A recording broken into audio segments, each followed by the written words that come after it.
Mimosa affiche le sourire radieux d'une bachelière fraîchement reçue avec mention très bien. Ses choix d'orientation pour la rentrée ont tous été validés sur Parcoursup.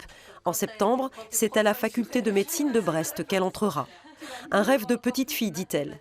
Un rêve désormais suspendu à la décision de la préfecture du Finistère qui ne lui a toujours pas délivré son titre de séjour.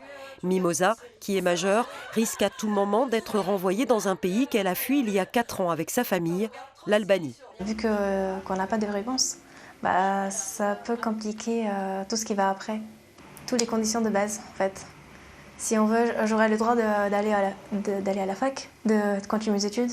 Pourtant, ce sera très difficile pour moi parce que si ma demande n'est pas acceptée, je n'aurai pas droit des aides.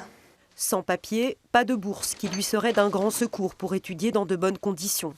Depuis son arrivée ici, Mimosa pratique le système D pour travailler et apprendre. Je n'avais pas d'ordinateur. Moi, j'ai pu aller à la médiathèque. C'est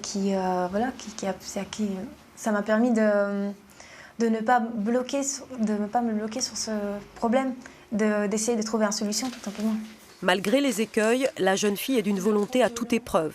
Elle finit même son année de terminale au lycée du Puy-de-Dôme comme major de sa classe. Avec tout ce qui se passe pour elle, pour sa famille et tout, elle a maintenu le cap.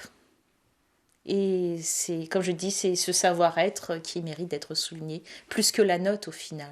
L'association d'aide aux migrants d'Iguemer est aussi un soutien précieux pour Mimosa et sa famille. Même moi, au niveau de l'association, je ne me rendais pas toujours compte qu'il y avait des choses qu'elle ne pouvait pas prendre, qu'elle ne pouvait pas acheter. Parce qu'elle est très digne, très fière, et toute sa famille aussi. Et donc ils ne disent pas, mais ils n'ont rien. Moi j'ai envie de faire valoir ce que je suis, de montrer que moi aussi je suis là en fait. J'ai envie d'être comme tous les autres.